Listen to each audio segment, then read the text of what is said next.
मेरा नाम सोनू कंवर, कक्षा 7 है। कलयुग समाज के अशुभ लक्षण। कुटुंब कम हुआ, संबंध कम हुआ, प्रेम कम हुआ, मर्यादा कम हुई, लाज लज्जा कम हुई, विनम्रता कम हुई, समर्पण कम हुए, पुस्तक वाचन कम हुआ, खान पान की शुद्धता कम हुई, कार्ड कम हुए, कपड़े कम हुए, नींद कम हुई, घी मक्खन कम हुआ, पीतल तांबे के बर्तन कम हुए, भाई भाई का प्रेम कम हुआ, सत्य कम हुआ, अतिथि कम हुए, धैर्य कम हुआ, श्रद्धा और विश्वास कम हुआ, बड़ों का सम्मान कम हुआ और भी बहुत कुछ कम हुआ जिससे जीवन सहज था, सरल था। संतान को दोष न दे। बालक या बालिका को इंग्लिश मीडियम में पढ़ाया, अंग्रेजी बोलना सिखाया। बर्थडे और मैरिज एनिवर्सरी जैसे जीवन के शुभ प्रसंगों को अंग्रेजी कल्चर्स के अनुसार जीना ही श्रेष्ठ माना।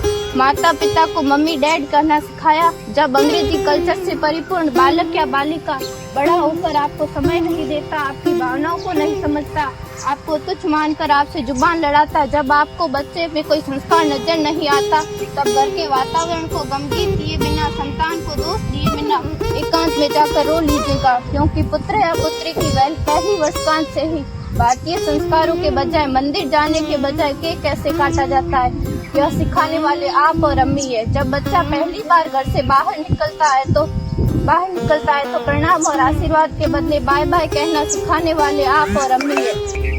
हम परीक्षा देने जाते समय इष्ट देव बड़ों के पैर छूने के बदले बेस्ट ऑफ लक कहकर परीक्षा भवन तक छोड़ने वाले आप और अम्मी है। बालक या बालिका के सफल होने पर घर में परिवार के साथ बैठकर खुशियां मनाने के बदले होटल में पार्टी मनाने की प्रथा को बढ़ावा देने वाले आप और अम्मी है। बालक या बालिका के विवाह के पश्चात कुल देवता देव दर्शन भेजने से पहले हनीमून के लिए फॉरेन टूरिस्ट स्पॉट भेजने की तैयारी करने वाले आप और अम्मी है।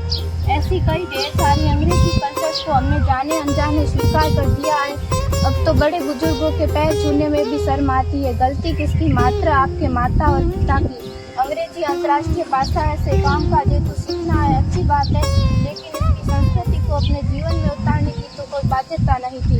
अपनी समृद्ध संस्कृति को त्याग कर नैतिक मूल्यों, मानवीय संवेदनाओं से रहित अन्य सभ्यताओं की जीवन शैली अपनाकर हमने क्या पाया? अवैध संबंध, टूटते रिश्ते, व्यसन युक्त धन, थके हारे मन, छल भरे रिश्ते, अनुशासनहीन संतानें, असुरक्षित समाज। एक बार विचार जरूर कीजिएगा कि संस्कारवान की क्यों आवश्यक है। बोलते ध्यान में रखें, समझते हैं,